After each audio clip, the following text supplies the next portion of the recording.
वो हमें चलते हुए प्रतीत होते हैं। ऐसा होता है, हम ट्रेन में बैठे रहे और वृक्ष, जबकि वास्तव में वृक्ष चल रहे हैं क्या? वृक्ष बिल्कुल अपनी जगह जो कि स्थित है, लेकिन फिर भी ये प्रतीति हो रही है, भ्रांति हो रही है कि वृक्ष चल रहे हैं। ऐसी अजब कहते हैं जिसमें किसी प्रकार का चल सकता नहीं। अच्छा, अपार है, देश काल से भी उसकी सीमा नहीं। ऐसी ही है, सीमा जो है उपाधि की होती है, माया की होती है, अविद्या की। आत्मा देश काल से परे है, सब जगह। जिस तरह से बिजली जो है सर्वत्र व्यापक है, बल्ब है, ट्यूबलाइट है, फ्रिज है, उपाधि भेद से संग दोष से अलग अलग प्रतीत हो रहा है, लेकिन सब रूप से जो सत्ता है बिजली की वो निरंतर है और ज्योति की। इसी तरह से इसमें जो दृष्टांत दिए गए हैं व्यवहार की सिद्धि को बताते हुए कि जैसे कह रहे हैं कि कुआं चलता है, पर क्या वास्तव में कुआं कभी चलता है? पर कह रहे हैं ऐसा कि कुआं चलता है, कुआं कभी चलता है। वो बैल चलते हैं, हाँकने वाला चलता है, वो चरस जो है वो आता है। इसी तरह से दीपक जलता है, कह रहे हैं सही, लेकिन दीपक कभी भी नहीं जलता है। वो तो रुई की बाती और तेल की जलता है। दीपक ने कभी बुझता है और न कभी जलता है। सब कबीर भी करे, रंगी को नारंगी कहे, खरे माल को खोया, चलती को गाड़ी कहे, देख कबीरा कहे। नारंगी जो होती है उसका कुछ न कुछ रंग तो होता ही है, उसका पीला रंग है, लेकिन ना शब्द लगाते हैं उसके, ना रंगी, जबकि रंगी हुई है फिर उसे नारंगी कहे। रंगी को नारंगी कहे, खरे माल को खोया। जो मावा होता है उसका मावा कहते हैं, उसको खोया कहते हैं, खोया। जबकि सारे गुण तत्व उसमें विद्यमान है, फिर उसको खोया कहते हैं। चलती को गाड़ी कहे, ऐसा कहते हैं सभी। देख कबीरा रोया, गाड़ी कभी भी नहीं चलती है। वो जो नीचे चक्का होता है वो चक्का ही फिरता है, गाड़ी जो की जो रहती है। ऐसी आत्मा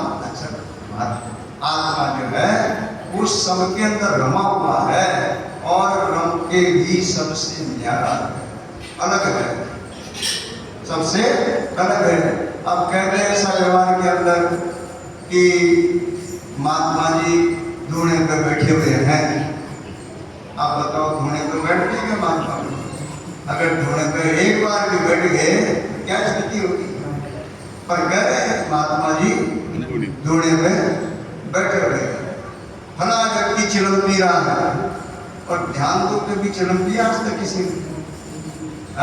किसको कहते हैं चिलम? वो जो मिट्टी की बनी हुई होती है उसी को तो चिलम कहते हैं। पीते क्या है? उसके अंदर जो कोई तंबाकू डालते हैं उसको पी रहे हैं, लेकिन कहते क्या है? चिलम पीते हैं। हमारी तरफ भी कहते हैं कि भाई मैं तो सांभर की फेड़ी खाता हूँ, है? पर बताओ फेड़ी सांभर की बनती है क्या कभी? अरे फेड़ी तो मैदा की बनती है, घी तेल की बनती है, और सब ये कहते हैं मैं सांभर की फेड़ी खाता हूँ। सांभर की फेड़ी बड़ी आज तक कभी नहीं हुई। इसी तरह से आत्मा मरता है, जन्मता है, ये भ्रांति है। आत्मा ने भगवान गीता में जो कह रहे हैं, नैनम चंदंती सस्ताणी नैनम दाहति पावके न चैनम कने तापुन स्वशति मार। आत्मा सबसे परे है, और वही आपका सर्वसम के अंदर रमा हुआ है। वो अंदर बाहर सब तरफ ऐसा निश्चय जो कर लेता है वही वास्तव में जीवन मुक्त कहलाता है। तो इसी प्रकरण में आपको एक पद बोल देता हूँ।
नहीं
किससे तारे सोई साधु, ये किससे तारे सोई साधु, ये किससे तारे सोई साधु, ये किससे तारे सोई साधु, जाए तेरा अपने घर आदू, जाए तेरा अपने घर आदू, अजर राम कई अनुभव युगती, अजर राम कई अनुभव युगती,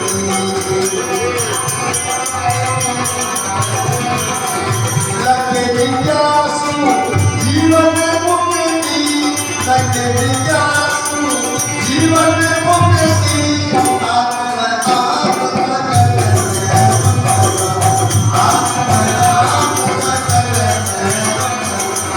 नहीं कोई गम में, नहीं कोई मरता, नहीं कोई मरता,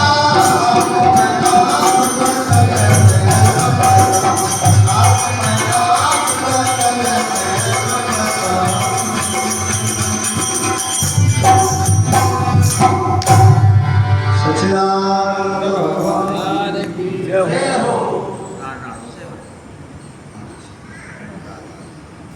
इनकी व्याख्या करो लगे महाराज थोड़ी सी, एक से एक हमारी भी प्रार्थना थे। आत्मा आप सकल में रमता, न तो मरता, बाकी मरता जीता तो खैर ये जन्मता मरता तो ये स्थूल शरीर है, पर न आता है न जाता है, जो का तो विद्यमान है। आत्मा है सोई ब्रह्म है, ब्रह्म सोई आत्मा है, सकल में रमता भी है। अब मेरे को थोड़ी सी ये शंका, ये व्याख्या करके बताओ, मैं थोड़ा सा शंका में हूँ। एक मृत शरीर कुत्ते का या मेरा, जानवर का, भैंस का, गाय का, किसी का भी, सर्प का, कोई भी, उस मृत शरीर में भी आत्मा है। वो कौन सी आत्मा है और कौन सी आत्मा छोड़ की जाती है उस शरीर को? जब ये देह छूटती है तो कौन सी आत्मा छोड़ती है? देह छोड़ती, देह कहते ना, देह का अंत हुआ। कौन सी आत्मा, यानी शरीर छोड़ दिया, वो कौन सी आत्मा ने शरीर छोड़ा? एक, और एक ये कौन सी आत्मा है जो उसमें विद्यमान रहती है? दूसरा, उसमें प्राण भी है, मृत शरीर में प्राण भी एक रहता है, वो कौन सा प्राण रहता है? व्याख्या करो समझ।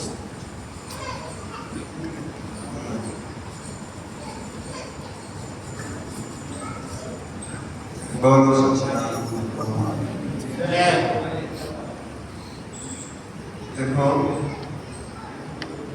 एक सामान्य चेतन है और एक विशेष चेतन है। चिदाभास जो विशेष चेतन है, वो विशेष चेतन ही इसमें से निकलता है। सामान्य रूप से उस मुर्दे में, उस मुर्दे के अंदर भी आत्मा जो कि तो रहती है। क्योंकि अगर ऐसा कहेंगे कि उसमें से आत्मा निकल रही है तो फिर आरोप सिद्ध हो जाएगा, अपवाद हो जाएगा। आत्मा जन्मने मरने वाला सिद्ध होगा, आने जाने वाला सिद्ध होगा। तो सामान्य जो चेतन है आत्मा, वह मृत शरीर में भी विद्यमान योगित रहती है, योगित रहती है। अब ये जो विशेष चेतन है, ये कल्पित होता है। चिदाभास जो है वो न तो जड़ है और न चेतन है, कल्पित है, मिथ्या रूप से है। तो मिथ्या से ही मिथ्या की निवृत्ति होती है। तो ये समझना है। अच्छा, 10 प्राण है, 5 तो प्राण, प्राण अपान प्राण व्यान समान, और 5 उप प्राण है। और कौन से हैं? नाग, कर्म, कृकला, धनंजय और देवदत्त। देवदत्त है। ये 5 तो प्राणवायु है, 5 को प्राणवायु है।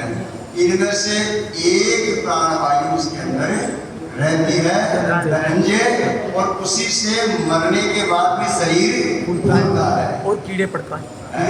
शरीर फुलाती है और कीड़े, उसके अंदर कीड़े भी और जितनी सारी ग्रंथियों को चलाती है, वो चलाती है, संचालन करती है। इसलिए कहा गया है कि जो सामान्य चेतन है, सामान्य आत्मा है, जिसको मुख्य आत्मा कही गई, वो ज्योति जो रहती है, और गौण आत्मा इसके अंदर से प्रवाहित हो जाती है, वो कल्पित है। अब विशेष चेतन को ये मानो कि विशेष चेतन तो जैसे आप में है, मेरे में, या कहाँ जहाँ है उसकी जगह है, निश्चित है। उसका व्यवहारिक दृष्टांत और सुनो, हाँ, जैसे सूर्य है और सामान्य चेतन सूर्य का प्रतिबिंब जल में गिरता है, सब ठीक है ना। तो जब जल हिलता है तो सूर्य भी हाँ। हिलता है, और सारी उपाधि उसके अंदर होती है, लेकिन वो जो है वो निरुपाधिक है।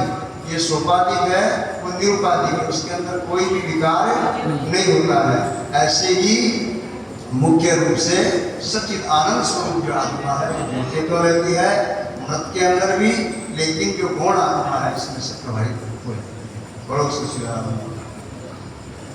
आयो करता वो